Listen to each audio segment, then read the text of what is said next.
Olá pessoal, vamos começar aqui o nosso mini curso da CTFL. Antes eu quero fazer uma pequena introdução aqui do que a gente vai ver, de como que a gente deve estudar. Primeiro eu vou me apresentar. Meu nome é Ramon, trabalho como analista de teste, possuo a CTFL, que eu consegui aí o ano passado, em 2015. Até pretendo estudar agora para CETAL em 2017 e também preparar talvez um material aí para ajudar o pessoal. Até já andei lendo aí o conteúdo da CETAL, mas nada confirmado ainda. Bom, como que vai funcionar esse mini curso? Primeiro, o formato que eu vou estar utilizando aqui é o formato de mapas mentais e anotações rápidas, para facilitar aí a assimilação aí do conteúdo aí, tirar um pouco a chatice ali do apenas texto que tem no sílabus. Bom, mas falando no sílabus, eu não aconselho se basear só nesse material, tá? Precisa, nesse material que eu falo do nosso curso, e sim trabalhar junto com a leitura dos sílabos e do glossário. Então, um plano de estudo que eu aconselho é ler os sílabos junto com o glossário, né, de termos, não ficar na dúvida quando tu encontrar um termo que o sílabo cita, vai lá no glossário para conseguir assimilar o, o assunto que o sílabus está falando ali, né? Fazendo isso, eu depois de ler os sílabos junto com o glossário, eu aconselho ver os nossos vídeos aqui para assimilar o conteúdo. Fazendo isso, eu tenho certeza aí que 99% aí do pessoal que seguir esse plano de estudo vai conseguir passar na prova sem muitas dificuldades.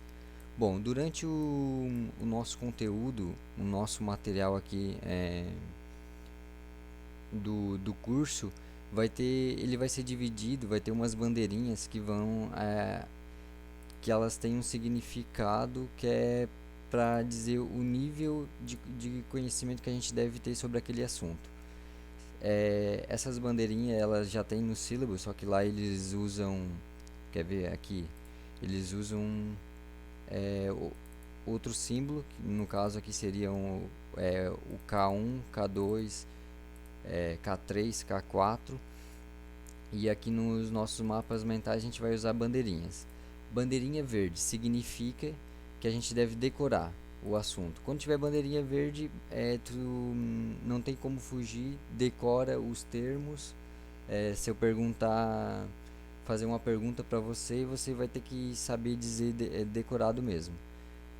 Bandeirinha laranja significa que devemos entender o assunto, ou seja, além de não é mais uma decoreba, mas é mais a nível de explicação. Se eu te perguntar sobre um determinado assunto, você vai saber argumentar sobre aquele determinado assunto. Bandeirinha azul significa que saímos um pouco da parte da teoria e vamos para a parte prática, ou seja, papel e caneta. Normalmente isso daqui acontece na parte de técnicas de teste. E bandeirinha branca significa que devemos analisar o assunto. Bom, na CTFL eu não encontrei nenhum assunto nesse nível de aprendizagem da bandeirinha branca, que seria lá no sílabo, seria o K4. Então, é, procurei não me preocupar com ele agora. Talvez na CETAL deve ter. Bom, é isso. Eu espero que todos gostem do curso. Iniciando aqui o primeiro capítulo da CTFL, no sílabus, o primeiro capítulo é sobre fundamentos do teste. Vamos ver aqui no sílabus, esse capítulo ele é composto por alguns tópicos. Esses tópicos eles são por que é necessário testar, é o primeiro. Aí em seguida vem o que é teste. O terceiro é os 7 princípios do teste. O quarto é fundamentos do processo de teste. Em seguida vem a psicologia do teste e por último, código de ética. Vou estar mostrando aqui, a gente vai estar passando por todos esses capítulos. Temos aqui 6 ideias principais, um para cada tópico que a gente viu. E para cada tópico desse, a gente vai estar entrando em mais detalhes. Vai ser um vídeo rápido falando de cada tópico com exemplos. Fazendo assim, conseguiremos assimilar bem o conteúdo. No primeiro capítulo, no primeiro tópico aqui do capítulo 1, eles já fazem a pergunta tentando justificar por que é necessário testar. Nesse capítulo são postados os seguintes tópicos: contexto dos sistemas de software, causa dos defeitos de software, funções do teste no desenvolvimento, manutenção e operação de software, quanto de teste é suficiente e teste e qualidade. Bom, aqui no primeiro que a gente vai ver é o contexto dos sistemas de software. Aqui já deixa claro para nós que o que importa é o teste relacionado a software. Por exemplo, aqui não caberia um teste que é feito, por exemplo, para ver se um celular é à prova d'água. Esse teste seria mais para teste de hardware. Aqui o foco da certificação é apenas em teste de software. Então, nesse contexto de software, a argumentação respondendo à pergunta por que é necessário testar, eles justificam que os sistemas fazem parte do nosso dia a dia, desde aplicações de bancos até produtos de consumo, e que todo mundo já teve alguma experiência com algum software que não funcionou direito. Aqui a gente tem a bandeira verde, então a gente vai ter que decorar algumas coisinhas. Eu aconselho decorar aqui o que as falhas, os problemas no software podem gerar. Então aqui seriam perdas financeiras, perda de tempo, reputação e até mesmo integridade física das pessoas. Por exemplo, hoje com os carros autônomos, se tiver uma falha no piloto automático, a gente pode até se machucar ou talvez acontecer algo pior, né? Então é bom decorar aqui nesse tópico os tipos de perdas que uma falha pode causar. Agora indo para o próximo tópico, causa dos defeitos de software. Esse item aqui é um item bem legal de entender. Ele com certeza esse daqui vai cair na prova. Ele vai cair em uma pergunta mais contextualizada, mas enfim, aqui a gente fala do seguinte, nesses termos: erro, defeito e falha. Por exemplo, digamos que o testador encontre um problema no software, ele vai dizer: encontrei um erro. Não seria o melhor jeito dele estar afirmando, usando o termo erro. Na verdade, funciona da seguinte forma: contextualizando, digamos que o programador ele chegou, começou a escrever o código ali no sistema dele e tal, aí ele cometeu um erro de lógica. Tá? Esse erro ele está no programa ali.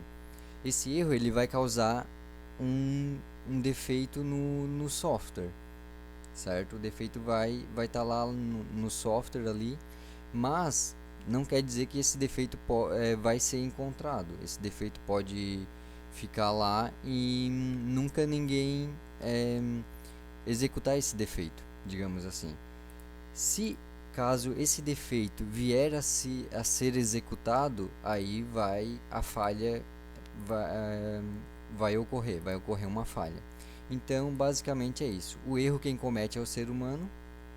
No caso, nesse exemplo a gente citou o codificador, mas poderia ser um analista de negócio no requisito ou na documentação de ajuda do sistema.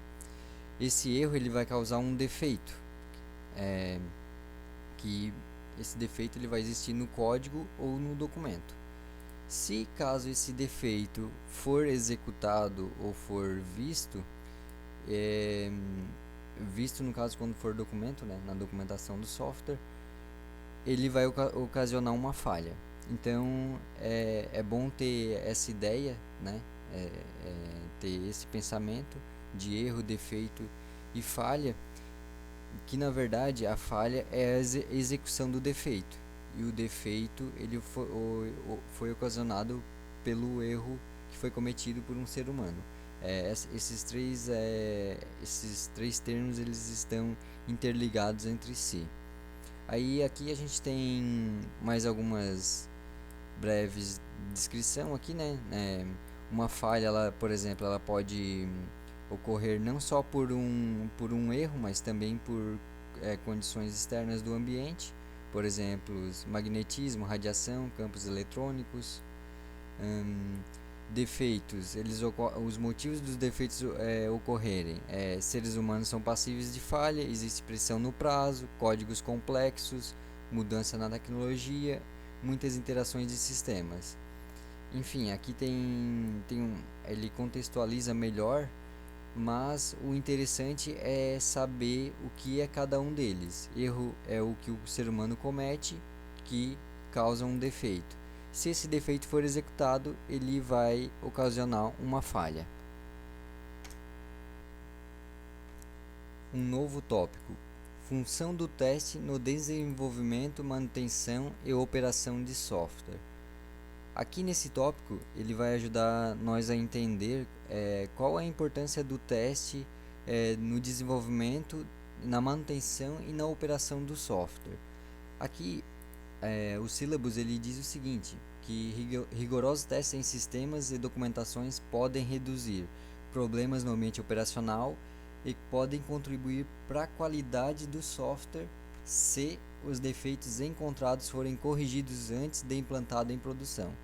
Ou seja, o teste ele pode contribuir para a qualidade do sistema, do software ali, mas só se os defeitos encontrados forem corrigidos. Se a gente encontrar os defeitos e eles não forem corrigidos, ele não vai estar contribuindo para a qualidade. Também aqui a gente cita que a função do teste nessa parte da manutenção do software, ela pode ser para atender requisitos de contratos ou determinados padrões do mercado. Isso ocorre bastante na área pública, onde os contratos entre cliente e fornecedor eles são mais rigorosos, né? Eles precisam atender algumas normas de qualidade, então o teste de software ele vai contribuir para isso, né? Para que isso ocorra. E enfatizando aqui, né, na CTFL ele sempre vai citar que ele nunca vai ser algo que vai ser concreto. Por exemplo, aqui a gente colocou podem, né, em caps lock aqui. Porque sempre vai ter isso, ele pode, né, não quer dizer que vai. E também aqui, né, qualidade dos sistemas de software, se, né, aqui tem um se, os defeitos encontrados forem corrigidos. Então a CTFL ela sempre vai estar colocando mais ou menos dessa forma, que pode, não quer dizer que é.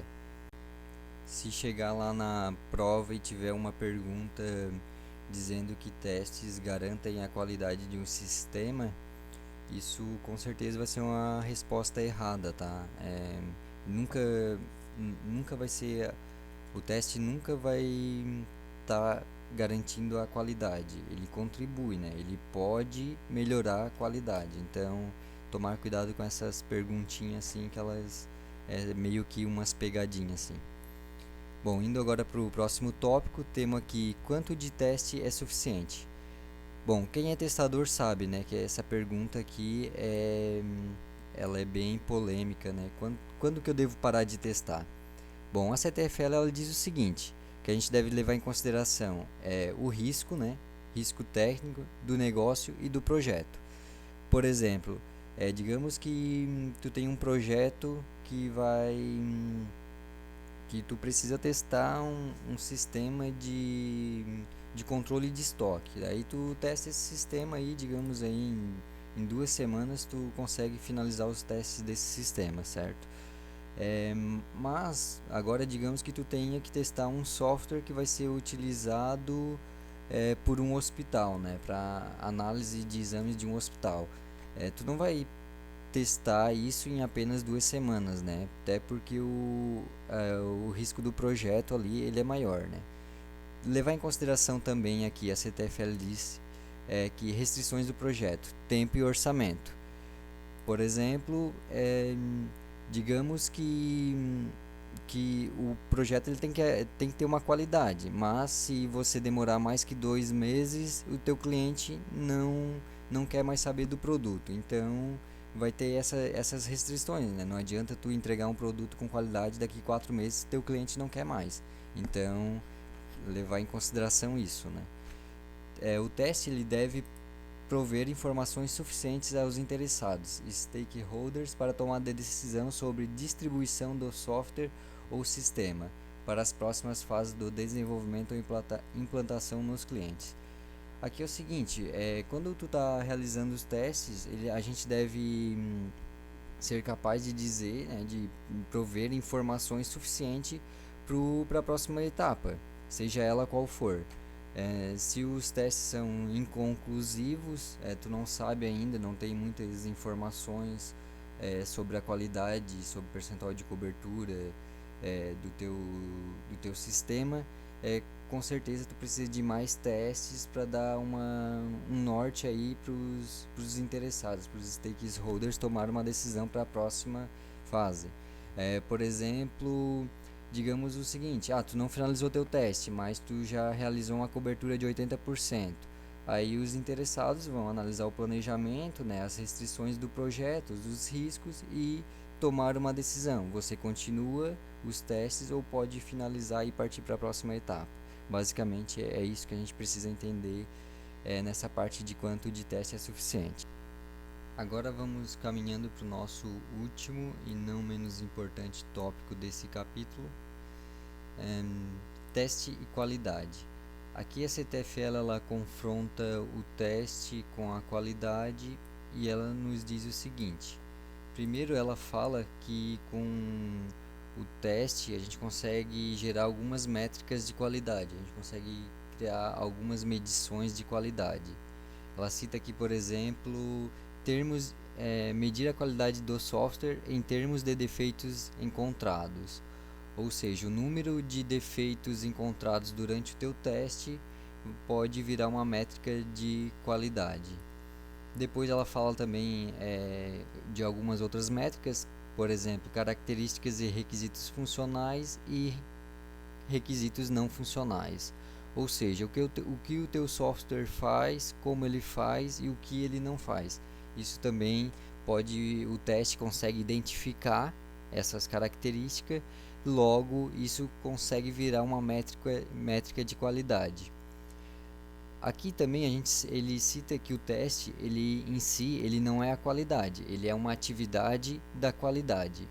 Por exemplo, a qualidade é algo mais abrangente, ela parte não só da área de teste, ela também parte da área de desenvolvimento, da área de análise de produto. Então, o teste ele deve ser uma atividade que contempla essas outras atividades da área de qualidade. Por exemplo, aqui ele cita que deve trabalhar em conjunto com padrões de desenvolvimento, treinamento e análise de defeitos. Então, o teste ele é uma atividade, né, que é englobada pela área de qualidade, buscando aumentar a qualidade do produto. Também aqui a CTFL fala que o resultado de teste pode, né, pode, enfatizando aqui o pode novamente, né, não quer dizer que vá, mas sim que pode, representar confiança na qualidade de software, caso sejam encontrados poucos ou nenhum defeito. Um teste projetado corretamente e sua execução não encontra defeitos, reduz o nível de risco em um sistema. Ou seja, se o teste foi projetado corretamente, foi executado e encontrou poucos defeitos, quer dizer que o risco daquele sistema ali foi reduzido. Se fosse um teste que não foi bem planejado, não foi projetado corretamente, foi executado e não encontrou defeitos, pode ser também que o teste esteja com problema e os defeitos não foram eliminados daqueles sistemas. Então tem que tomar um certo cuidado, né? Aqui a CTFL trabalha com um cenário positivo, né? Que o teste foi projetado corretamente. Ele só vai reduzir esse número de defeitos se o teste foi planejado corretamente, se foi projetado de forma coerente. Por outro lado, quando os testes encontram defeitos, a qualidade aumenta quando esses são corrigidos. De novo, levando em consideração que o teste foi projetado corretamente, foi executado e encontrou defeitos, a qualidade do produto ele vai aumentar se, né, nesse caso, se esses defeitos forem corrigidos, né? Levando o cenário positivo de novo, né? Se o teste foi bem projetado. E também, né, no caso, se os defeitos forem corrigidos, a qualidade aumenta. Não adianta também o teste trabalhar correto e esses defeitos não forem corrigidos. Por último, de teste de qualidade, projetos anteriores devem prover lições aprendidas. Ou seja, aprendemos com os erros, né?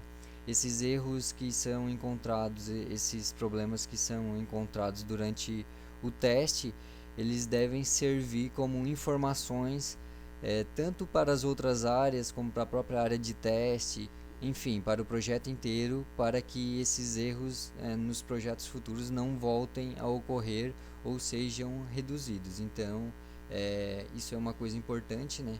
Normalmente isso a gente vê lá no parecido com o PDCA, né? Isso daqui, mas é basicamente isso. A gente aprende com os nossos erros. Bom, aqui a gente está finalizando o primeiro item do capítulo 1, que é o porquê é necessário testar. E em breve a gente vai para o próximo capítulo, próximo item do capítulo. Muito obrigado e bons estudos.